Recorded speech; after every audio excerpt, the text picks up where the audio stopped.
The night was quiet, too quiet for a country that had grown used to the distant heartbeat of artillery. A freezing wind brushed over the dark fields outside Kharkiv, carrying with it the scent of mud, metal, and memories.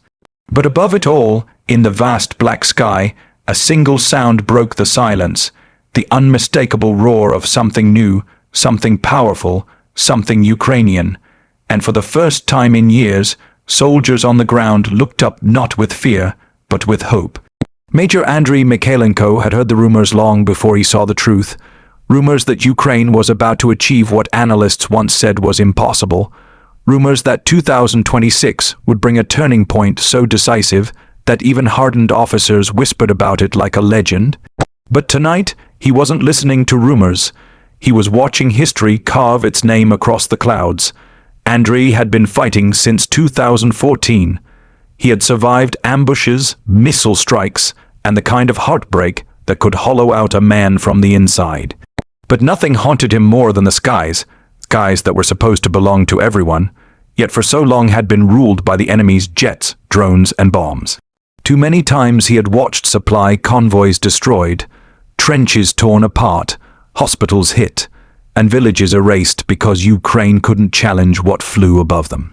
But now, standing on a makeshift runway lined with tension and excitement, he felt something return to him, something he thought war had stolen forever: pride.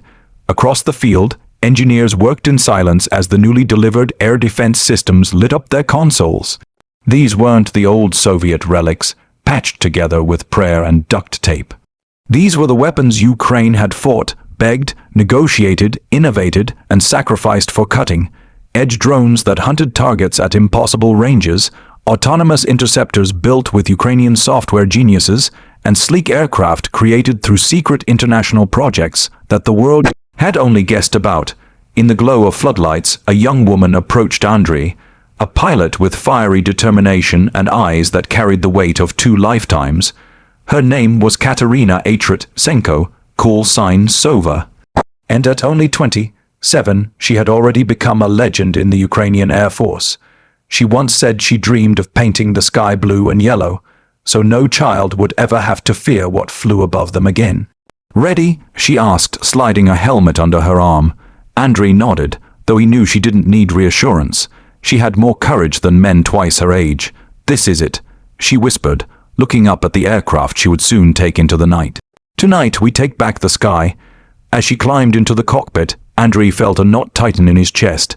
He had lost too many soldiers, too many friends. Sending someone he cared about back into the air felt like handing fate a piece of his heart. But this mission, this new era, was bigger than fear. The engines screamed to life, the ground vibrated, the air itself seemed to tremble, and when the aircraft shot upward, slicing into the darkness, it carried with it the weight of an entire nation's prayers.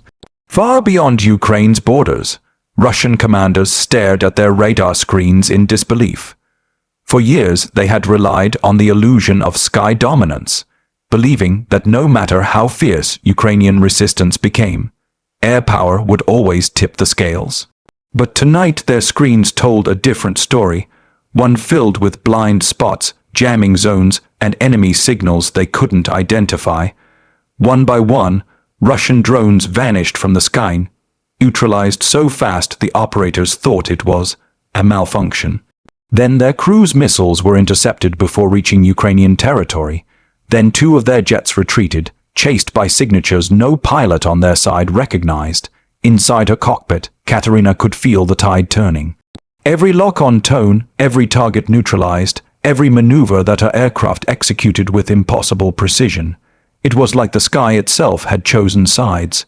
Back on the ground, Andriy received updates that sounded almost unreal. Multiple threats destroyed, no casualties. We've achieved full control of this air sector. He closed his eyes for a moment, letting the words sink in. Full control, words he had dreamed of for years, but never expected to hear so soon. Hours later, when Katerina touched down and climbed out of her aircraft, she found Andriy waiting for her. He opened his mouth to speak, but no words came. Instead, he saluted her, low, proud, and with tears in his eyes. She returned the gesture with a smile. "Major, we did it." That night, as dawn slowly painted the horizon gold, Villagers emerged from their shelters, listening to the unfamiliar quiet. No sirens, no explosions. No drones humming overhead. Children pointed at the sky, not in fear, but amazement. Word spread fast across Ukraine. The year 2026 had arrived with a promise so powerful it felt like destiny. Ukraine would own the sky. And as the war pressed on, the shift became undeniable. Supply routes stayed open, civilians were safer, Ukrainian offensives struck deeper, morale soared, Russian pilots grew hesitant, then terrified, then silent. Every victory was built on sacrifice, on the lives of those who never saw this new dawn. But their memory lived in every intercepted missile, every protected village, every moment of peace reclaimed. Andriy knew the war wasn't over. But for the first time, he believed the ending could be written not by fear, but by hope.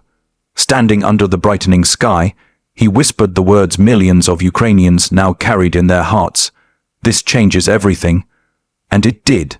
Because when a nation reclaims its sky, it also reclaims its future. The next morning arrived with a crisp silence that seemed impossible after years of constant bombardment. The sun climbed steadily above the rolling fields of eastern Ukraine, illuminating the ruins of old battles and the renewed determination of those who had survived them. For the first time in a long time, the light felt warm, not like a spotlight exposing danger, but like a blanket of reassurance. Major Andriy Mikhailenko stepped out of the command tent, taking in the stillness. The sky above him was clear, unbroken, beautiful. Not a single hostile drone buzzed in the early air. Not a single Russian jet streaked across the horizon. The Ukrainian Air Defense Command had confirmed it. They had held full air superiority in the region for 16 consecutive hours. To the military, it was a strategic breakthrough. To the civilians, it was something far greater. It was the return of normalcy, of life, of dreams interrupted but not erased. But Andriy knew the enemy would not simply accept this shift. Russia had built its strategy around air dominance. Losing it would force them into desperation. The question wasn't whether they would retaliate. It was how. Inside the tent, the officers were already gathering intelligence. Satellite data showed unusual troop movements just across the border. Radio intercepts revealed anger, confusion, disbelief. Voices frantic and brittle, like the shattered remains of the confidence they once had. The Kremlin had demanded answers, demanded results, demanded the impossible. But war does not bend to ego, and the skies, once a symbol of Russian control, now belonged to the defenders they underestimated. As Andriy studied the reports, a soft knock drew his attention. Katerina stepped inside, her flight suit unzipped halfway, revealing the exhaustion beneath her strength. Dark circles framed her eyes, but her spirit remained sharp. "They won't stay quiet," she said simply. "I know," Andriy replied. "They'll throw everything they have left." Katerina moved closer, her voice low but unwavering. "Then we'll be ready." Her certainty steadied him. She wasn't blinded by adrenaline or victory. She spoke with the conviction of someone who had flown through fire and lived to tell the tale. Moments later, a young private burst into the tent, breathless. "Major Raid, I just picked up multiple signatures coming from Belgorod. Dozens, maybe more." The air shifted instantly. Every officer straightened. Every heartbeat quickened. The room filled with silent questions that didn't need to be spoken. Andriy grabbed his helmet, scrambled the intercept teams, all units to battle stations. No one flies alone. Katerina was already moving behind him. "Let me take point." "No," he said sharply, then softened. "Not this time. We go together." Outside, the base erupted into coordinated chaos. Pilots sprinting to aircraft, mechanics shouting final checks, engines rumbling like awakening beasts. The ground trembled under the weight of what was coming. The incoming swarm wasn't just a strike, it was a test, a challenge, a message from a wounded giant fighting to regain its shadow. Andriy climbed into his aircraft, a machine so advanced it still felt unreal to him. Beside him on the parallel runway, Katerina's jet powered up, her canopy glinting in the morning sun. He looked over just long enough to see her nod. It wasn't a gesture of confidence, it was trust. Moments later, they shot into the sky, two streaks of determination carving upward through the morning light. The higher they rose, the more the world below shrank, until the war was reduced to signals on a screen and distant glimmers on the horizon. Then the swarm appeared, dozens of enemy drones, cruise missiles, long-range attack aircraft, a storm of metal and fire meant to crush you, Crane's newfound hope before it could grow. But Andriy felt no fear. This time Ukraine was ready, their systems locked on instantly, their networks synchronized in perfect harmony. Autonomous drones shot forward like falcons unleashed. Air defense units on the ground formed an invisible shield. The new Ukrainian jets moved with impossible elegance, turning the sky into a battleground where precision meant survival. Andriy and Katerina flew side by side, weaving through the chaos. Every second was a gamble. Every maneuver was a dance between life and death. Missiles detonated in fiery blossoms. Drones tore through hostile formations. What once would have been a massacre was now a duel, equal parts technology and willpower. In the middle of it all, Andriy heard Katerina's voice crackle through the comms. "Major, target on your 6. He banked sharply, flames streaking past his wing. "You take the lead. Copy," she replied, diving forward with fearless resolve. Minutes stretched into eternity, but slowly, undeniably, the tide shifted.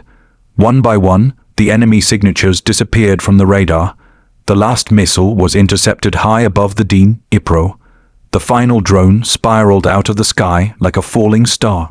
And then silence, pure overwhelming silence. Ukraine had won again. When their jets touched down, the base erupted in cheers. Mechanics embraced each other. Soldiers shouted with pride.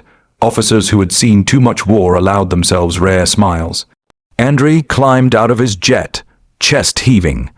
Katerina was waiting for him again, but this time she didn't speak. She simply stepped forward and wrapped her arms around him. He returned the embrace, feeling the world finally begin to shift. For years, Ukraine had been fighting uphill, surviving on courage alone. But now, in 2026, something extraordinary had happened. They weren't just defending the sky, they were owning it. And as long as the sky remained theirs, the future would too.